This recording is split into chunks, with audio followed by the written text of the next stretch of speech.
कर्नाटक में आपका बहुत बहुत स्वागत है। आज हम चर्चा करेंगे कर्नाटक में कांग्रेस की जीत की, साथ ही साथ सुप्रीम कोर्ट की जो टिप्पणी यूपीए सरकार के द्वारा उनके जो मंत्री हैं, खास करके कानून मंत्री और सीबीआई की जो ऑटोनॉमी है, उसके साथ जो कोलगेट मामले पर लेके जो टीका टिप्पणी आई है वो काफ़ी अहम है, उस पर भी चर्चा करेंगे। और एक चर्चा हम खास करेंगे जब संसद को अनिश्चितकाल के लिए स्थगित कर दिया गया, लेकिन वंदे मातरम के समय मीरा कुमार ने जो बात कही है, जो सावधानी बरतने के लिए कहा, उस पर भी चर्चा करेंगे। किसको कहा, क्यों कहा और किस लिए कहा। सबसे पहले बात करते हैं कर्नाटक चुनाव की। कर्नाटक चुनाव परिणाम आ गए और कांग्रेस की सरकार वहां बनने लगभग तय है, लेकिन ये तय नहीं है कि वहां मुख्यमंत्री कौन बनेगा, क्योंकि मुख्यमंत्री के दौर में कोई एक नहीं, अनेक नाम शामिल है और तमाम दावेदार हैं। इन दावेदारों के दावों का क्या होगा, कौन दावेदारी में आगे निकल पाएगा, इस पर भी चर्चा करेंगे। हमारे साथ हैं स्टूडियो में हरिकेश बहादुर जी हैं, कांग्रेस के वरिष्ठ नेता हैं, राजनीतिक विश्लेषक भी हैं, चिंतक भी हैं। पुष्पेंद्र कुलश्रेष्ठ हैं, वरिष्ठ पत्रकार हैं, और हमारे साथ अवधेश कुमार, वरिष्ठ पत्रकार भी जुड़े हुए हैं। सबसे पहले हरिकेश जी, कांग्रेस के लिए बहुत ही एक पूरे आफत, अगर देखें चारों तरफ से हमले हो रहे थे, आफत, उसमें थोड़ी राहत की जरूर मिली होगी कांग्रेस पार्टी को। अब इशूज सब अलग अलग हैं। कर्नाटक का इलेक्शन एक अलग इशू है और बाकी इशूज अलग हैं। तो कर्नाटक के इलेक्शन की दृष्टि से अगर आप देखिए तो कर्नाटक में कांग्रेस की ये जो जीत हुई है, ये वहाँ पर पिछले 10 सालों से जो व्यवस्था चल रही थी उससे लोग ऊब करके फिर से कांग्रेस के पक्ष में अपना मैंडेट दिए हैं। तो ये कांग्रेस के लिए खुशी की बात है। कांग्रेस के लिए खुशी की बात है, लेकिन पुष्पेंद्र, कई नाम है, दुख की बात यहाँ से शुरुआत होती है कांग्रेस के लिए फिर से। देखिए, मैं समझता हूँ कि जो हमारे यहाँ जो राजनीति का जो एक क्षेत्रीय जो राजनीतिक संतुलन है, उसमें चाहे भारतीय जनता पार्टी हो या कांग्रेस हो, एक ही जैसी स्थिति है। अगर हम ये देखें कि भारतीय जनता पार्टी की अंदरूनी लड़ाई इन्हीं कारणों से हुई और केंद्र की तरफ से थोपे गए कुछ लोगों को जिस तरीके से मुख्यमंत्री बनाया जाता है, कुछ लोगों के जो एम्बिशंस होते हैं उसको पूरा करने के लिए भेजा जाता है, वहाँ उससे ये इनफाइटिंग शुरू होती है। कांग्रेस के सत्ता में आने के बाद कई सारे लोग, उसमें एस.एम. कृष्णा भी हैं, उसमें वीरप्पा मोइली भी हैं, उसमें सीतारमैया भी हैं, ये तमाम, इसमें जो बहुत सारे लोकल लीडर हैं वो कहते हैं कि ये तमाम सारी जीत में जो उनकी मेहनत है वो ज़्यादा है। अब वीरप्पा मोइली दिल्ली से जाएंगे, सोनिया गांधी की पसंद है या राहुल गांधी की पसंद है, तो इससे वो जो अंदरूनी कलह है ये बढ़ेगी। और ये बात मैं जो सुबह से मैंने देखी है कि कई टेलीविजन्स के ऊपर कई सारे कांग्रेस के ऐसे एस्पायरेंट हैं, उन्होंने कहा कि मैं अपने आप को अपना कंटेंडर मानता हूँ सीएम का।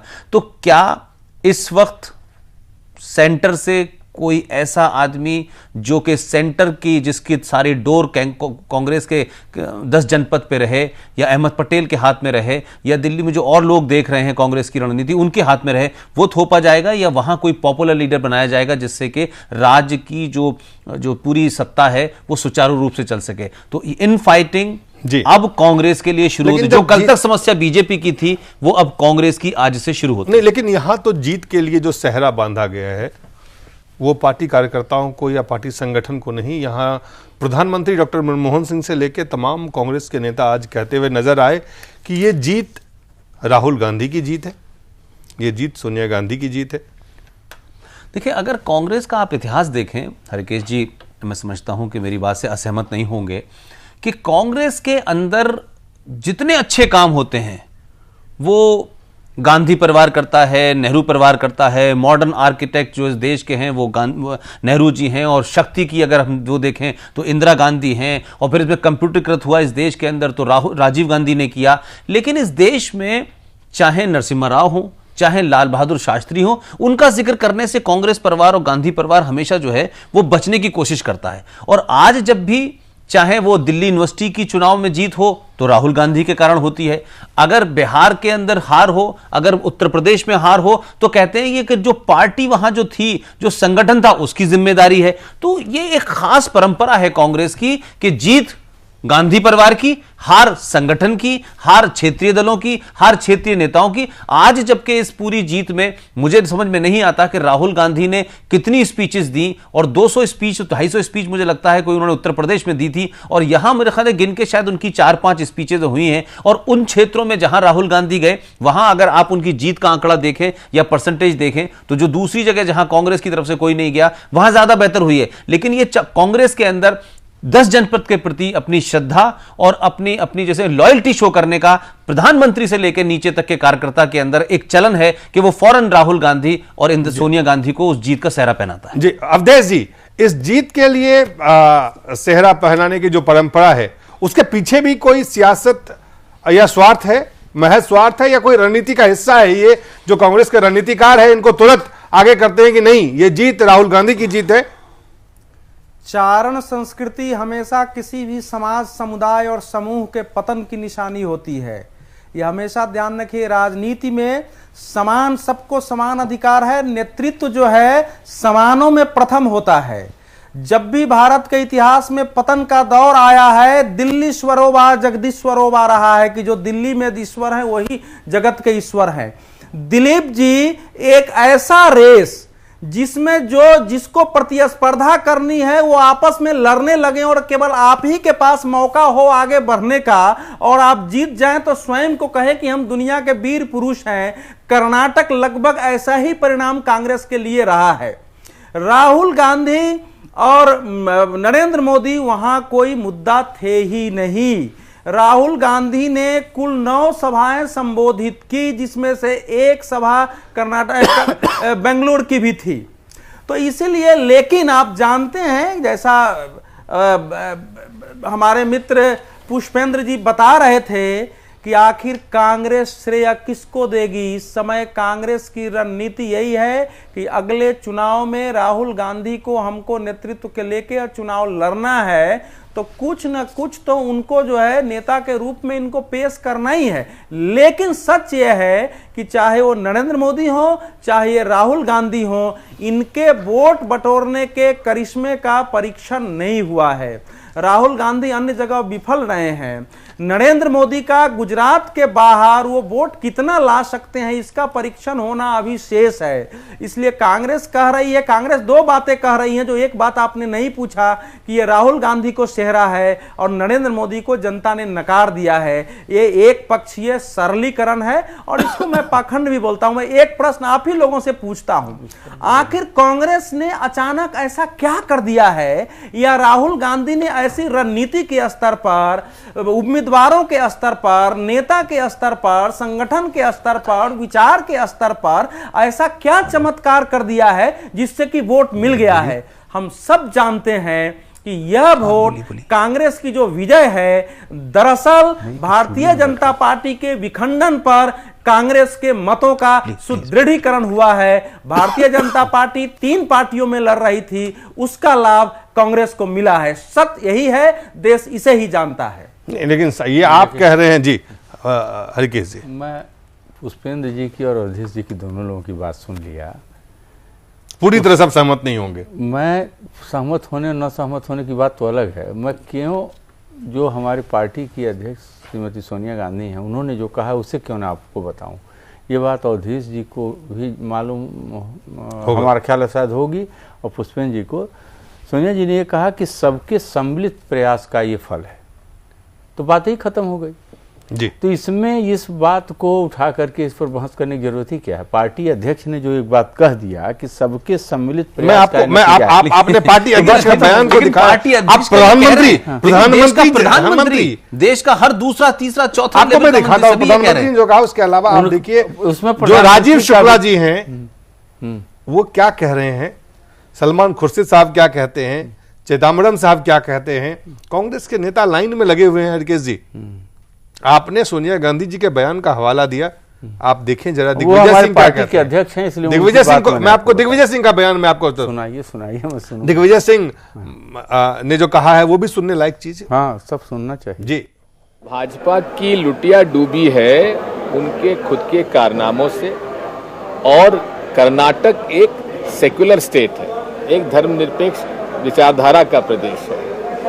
वो तो पिछले चुनाव में उनसे गलती हो गई थी और थोड़ा बहुत फर्क रह गया था परसेंटेज वोटिंग का, तो इसलिए कांग्रेस पार्टी की वहाँ मजबूती है और ये विचारधारा की लड़ाई थी। 8% जो वोट बढ़ा है कांग्रेस का, तो ये केवल किसी के नेगेटिव वोट नहीं हुआ है, ये पॉजिटिव वोट है। गुजरात के बाहर कौन मोदी को जानता है, और गुजरात के अंदर भी उनका जो परफॉर्मेंस है बेहद कमजोर है।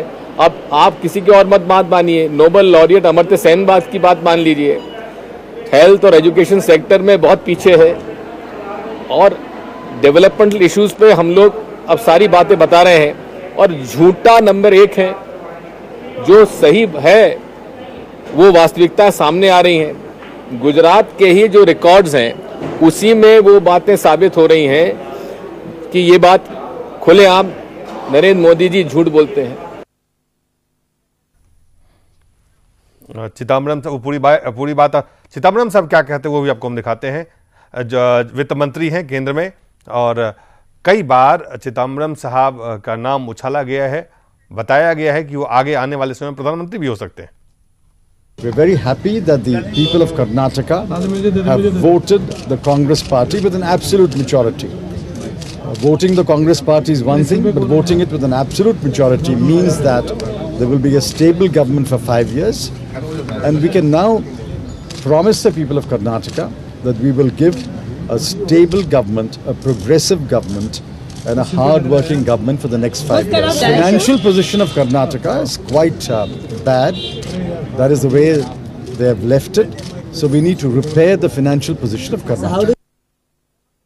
सलमान खुर्शीद विदेश मंत्री हैं, उन्होंने क्या कहा वो भी आप देख लें। हमारे लिए बहुत महत्वपूर्ण आज की ये विजय है और हमारे तीनों नेता माननीय सोनिया जी, प्रधानमंत्री महोदय और राहुल जी, तीनों को मैं समझता हूँ बधाई देते हुए हमको ये कहना है कि ये हमारा सौभाग्य है कि सही दिशा दी है और कर्नाटक की जनता ने देश को सही दिशा दी है और जो वास्तविकता है उसको सामने किया, उसको उजागर किया है।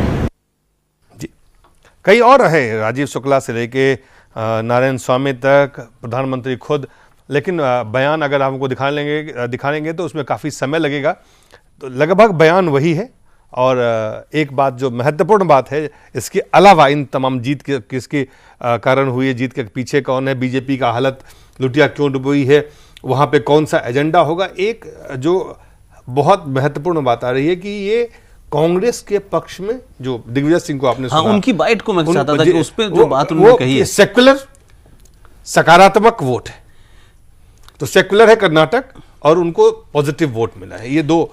लेकिन अगर उनकी उस बयान से पहले जो उनकी पहली लाइन है, उन्होंने कहा है कि भारतीय जनता पार्टी की लुटिया अपने कारनामों से अब अगर इस बयान को जरा सा फैलाएं तो इसमें कांग्रेस कहां है? ये तो हम भी मान रहे हैं और खुद बीजेपी भी मानती है कि भारतीय जनता पार्टी चुनाव अपनी अंतर्कलह और भ्रष्टाचार के आरोप और 3-3 मुख्यमंत्रियों के बदलने के कारण हारी है। तो दिग्विजय सिंह ने शुरू की 2 लाइनें तो बड़ी ईमानदारी से कही हैं, लेकिन यह समझ में नहीं आ रहा कि जो पहली 2 लाइनें फिर उसे यह कैसे जस्टिफाई कर रहे हैं कि आगे सकारात्मक वोट मिला है। अगर उसने लुटिया अपने आप डुबोई है और आपको गुजरात के अंदर मोदी को हराने के लिए केशुभाई पटेल का सहारा चाहिए था, आपको वहां वाघेला का चाहिए था जो दोनों आरएसएस के लोग थे, आपको कर्नाटक में जीत के लिए येदियुरप्पा का सहारा चाहिए था, वहां पर वो लोग आपके साथ खड़े होकर चुनाव लड़ रहे थे। यहां आपने भारतीय जनता पार्टी की अंतरकलह में जो जिस तरह से येदियुरप्पा ने किया, आज जो हमारे साथी अवधेश जी बाहर बैठे, मैं समझता हूं उन्होंने लंबी इस पे एनालिसिस की है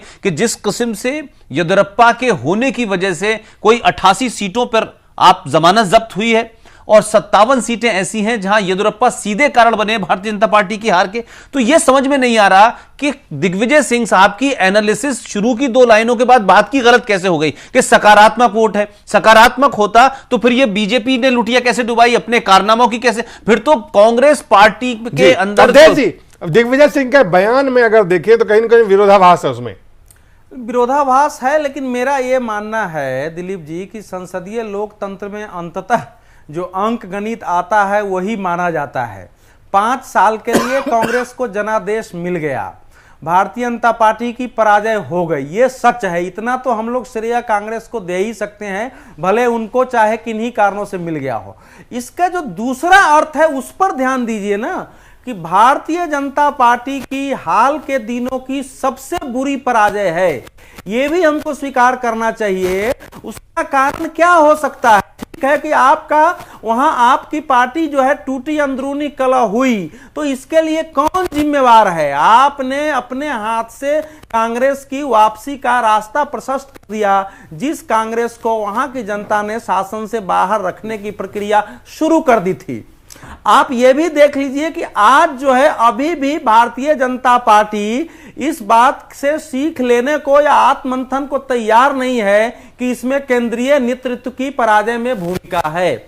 इसका अर्थ यह है कि भारतीय जनता पार्टी राष्ट्रीय स्तर पर यद्यपि कांग्रेस के महंगाई, कांग्रेस के भ्रष्टाचार, शासन, इन सब कारणों से विदेश नीति में असफलता, सुरक्षा के स्तर पर असफलता, इन सब कारणों से लोगों का कांग्रेस के प्रति गुस्सा है, लेकिन भारतीय जनता पार्टी ने कोई भी एक पॉजिटिव तस्वीर अपनी पेश नहीं की है। केवल संसद में विरोध तक को अपने को सीमित रखा है। इस निगेटिविटी भी एक मनोविज्ञान देश में पैदा कर रहा है, और यह इस बात का संकेत है कि अगर भारतीय जनता पार्टी ने गहराई से आत्ममंथन करके अपने नीति में, अपने नेतृत्व में, अपने विचार में परिवर्तन नहीं किया, तो कर्नाटक दूसरे जगह भी दोहराया जा सकता है, कम से कम राष्ट्रीय स्तर पर। जी हरिकेश जी, बीजेपी का योगदान, बीजेपी जो लुटिया डुबाने में बीजेपी का अपने कारण, लेकिन बीजेपी से कांग्रेस को फायदा हुआ, ये फायदा आपको लगता है कि हर जगह,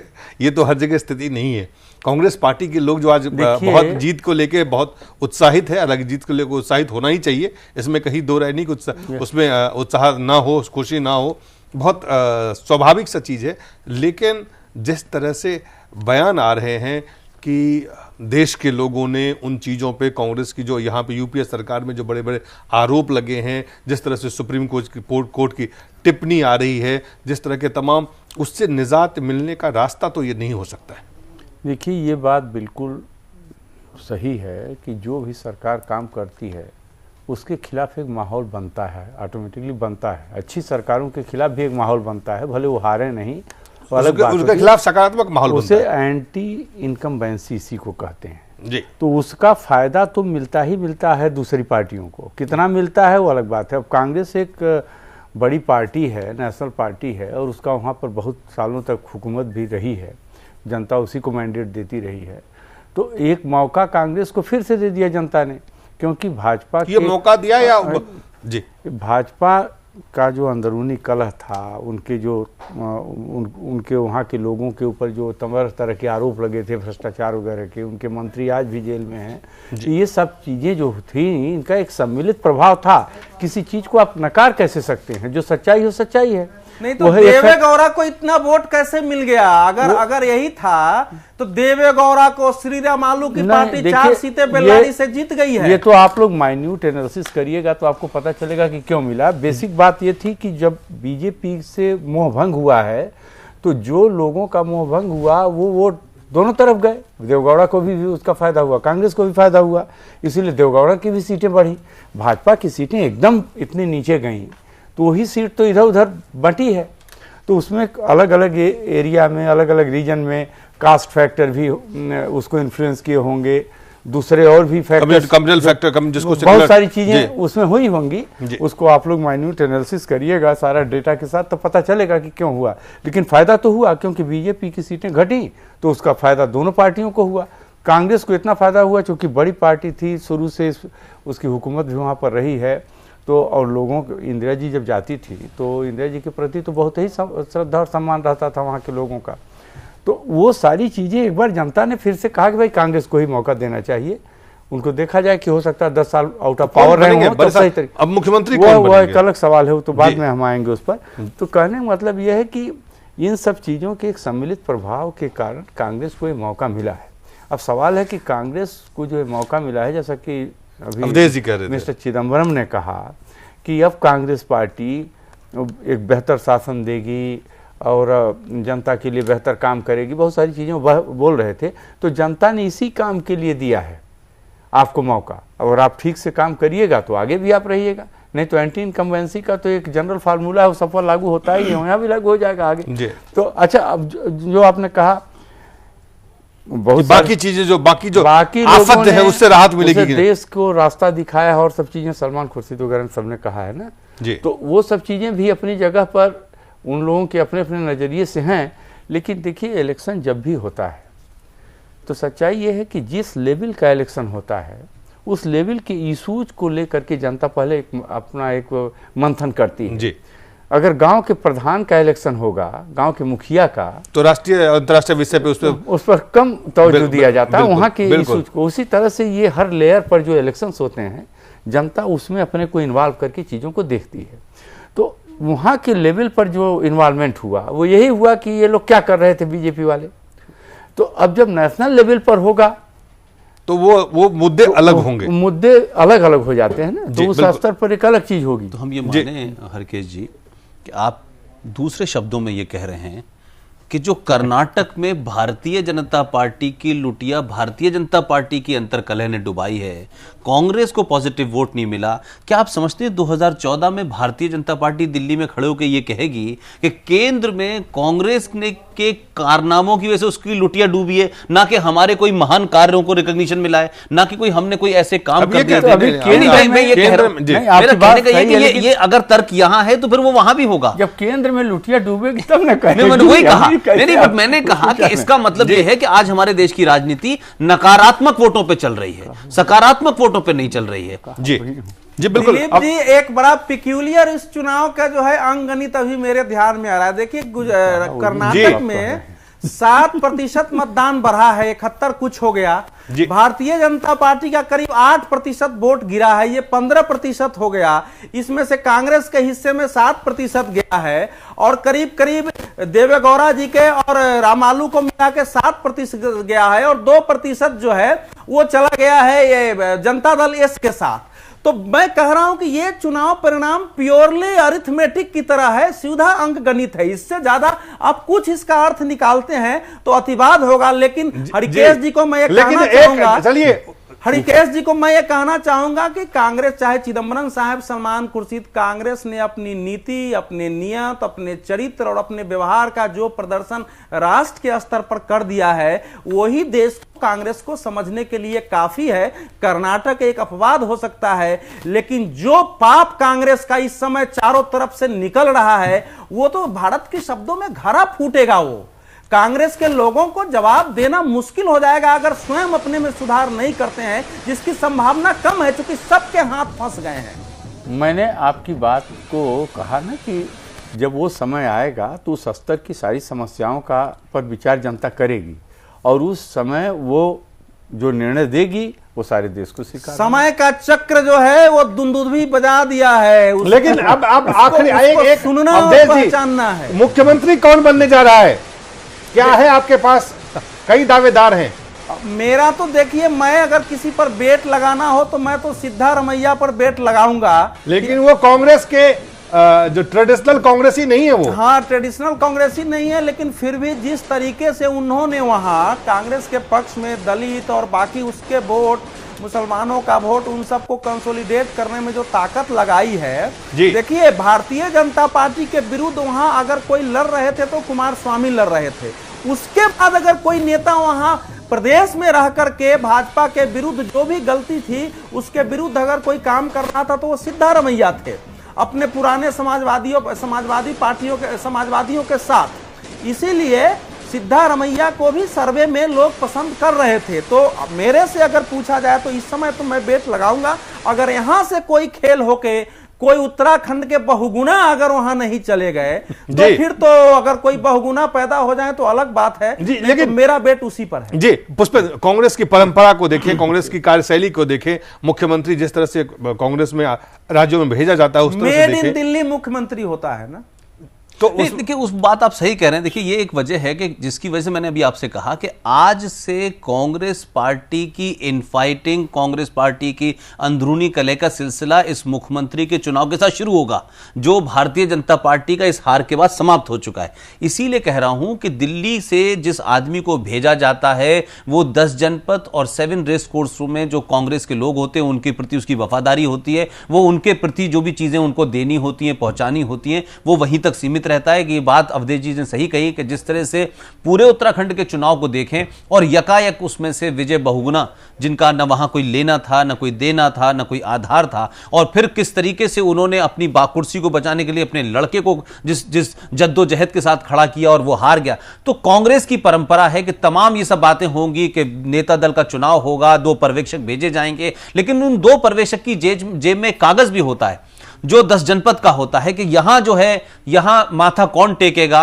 और यहां कौन अपना सर निभाएगा, उस आदमी की पर्ची जरूर तय होगी। ऐसे में एसएम कृष्णा, जिन्हें केंद्रीय मंत्रिमंडल से हटा करके भेजा ही इसीलिए गया था कि आप वहां चले जाएं, यहां से हटा करके हम आपको वहां एडजस्ट कर लेंगे। और एसएम कृष्णा के बारे में जैसा जानते हैं आप, वो सुनते भी कम हैं, समझते ज्यादा हैं, उनको यह पता ही नहीं है कि वो अपने देश का भाषण पढ़ रहे हैं या किसी और का पढ़ रहे हैं। ऐसे में सोनिया गांधी हो, राहुल गांधी हो, इसके अलावा वो कहीं देखेंगे नहीं, वो किसी से अपनी लॉयल्टी बदलेंगे नहीं, वो 10 जनपद के लिए खतरनाक साबित नहीं होंगे। लिहाजा मैं समझता हूं कि 10 जनपद की तरफ से कोशिश होगी कि एसएम कृष्णा वयोवृद्ध loyalty factor will work. Congress में लॉयल्टी फैक्टर के अलावा दूसरा, ये तमाम जो बातें अवधेश जी कह रहे हैं, मैं इससे सहमत हूं।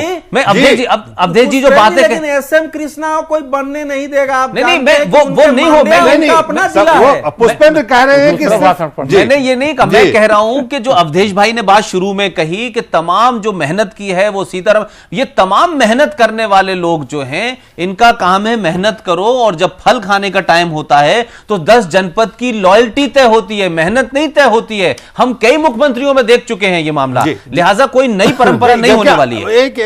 हरकेश जी, कांग्रेस की परंपरा, हालांकि सोनिया गांधी ने एक बात और कही आज की, जो विधायक होंगे वो चुनेंगे, ये बहुत अच्छी बात है, ये हर बार यही होता है। हर बार लेकिन नहीं, बात तो उन्होंने कह दी, लेकिन आपसे सवाल है कांग्रेस की परंपरा को आप तो जो बात उन्होंने कह दिया मैं उसी बात को दोहरा दूंगा। नहीं हरकेश जी, लेकिन ये तो सभी कहते हैं कि हमारे जो चुने हुए एमएलए वो आएंगे, मीटिंग होगी और 2 पर्यवेक्षक, जब वो चुनाव में मीटिंग होगी तो 2 पर्यवेक्षक इस काम के लिए आते हैं। तो वो क्या देखने आते हैं, वो क्या बताने आते हैं, और फिर जब खींचातान चलती है तो उसमें आखिर में एक और फैसला होता है जो कांग्रेस की परंपरा है। चुनाव के बाद वो ये कहते हैं कि इस चीज का अधिकार उन्होंने सोनिया गांधी को सौंप दिया है। अब अधिकार की बात कहां से आ गई, जब आपने चुना है, उसका रिजल्ट बता नहीं रहे हैं, अधिकार किसको दिया, किसके नाम पे मैडम बोलेंगी, और चुना किसे गया, ये बीच के जो गैप है इसका पता नहीं चलता, और आखिर में सारी ताकत और सारा निर्णय का फैसला सोनिया गांधी के पास होगा।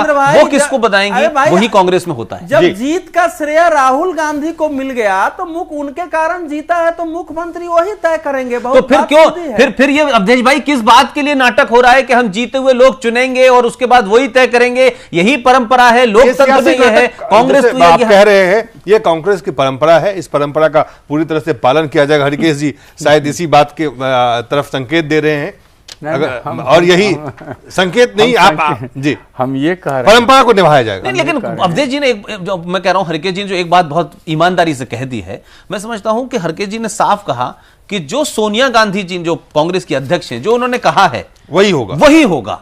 तो मैं समझता हूं कि इससे ज्यादा और हरकेश जी से ये कहना क्या कहते हैं कि उसके खिलाफ वो कुछ कहें, लेकिन जो कांग्रेस की परंपरा है वो भी अपनी जगह सत्य है, लेकिन सोनिया गांधी ने जो कहा है वही होगा। आप कह रहे हैं कि हरकेश जी ने एक बात ईमानदारी से बोली है, मतलब उनकी ईमानदारी पर संदेह है आपको? नहीं, एक पार्टी के लॉयल सिपाही होने के बावजूद भी अवधेश भाई, हम लोग ये मानते हैं कि हरकेश जी पार्टी लाइन के अलावा भी अपनी बात कहने की क्षमता रखते हैं, शक्ति रखते हैं, जो कांग्रेस के लोगों में कम पाई जाती है। इसलिए मैं हरकेश जी को दूसरे खाने में ले रहा हूं। ईमानदारी से कही नहीं, मैं उनको उनकी ईमानदारी पर संदेह मत करिए। जो पुष्पेंद्र जी ने एक बात कही है कि मैंने कह दिया ना, जो कांग्रेस अध्यक्ष ने कहा है वही आखिरी शब्द है, उसी चीज को मैं यहाँ कहूंगा। दिल्ली स्वरोबा जगदीश स्वरोबा। चलिए एक छोटा सा ब्रेक लेते हैं, ब्रेक के बाद बात करेंगे कोलगेट की। सुप्रीम कोर्ट की जो टिप्पणी आई है उस पर क्या यूपीए की सरकार, कांग्रेस पार्टी किस तरह के आगे रुख या रवैया या कार्रवाई क्या अख्तियार करेगी रुख और किस तरह की कार्रवाई करेगी, एक छोटे से ब्रेक के बाद।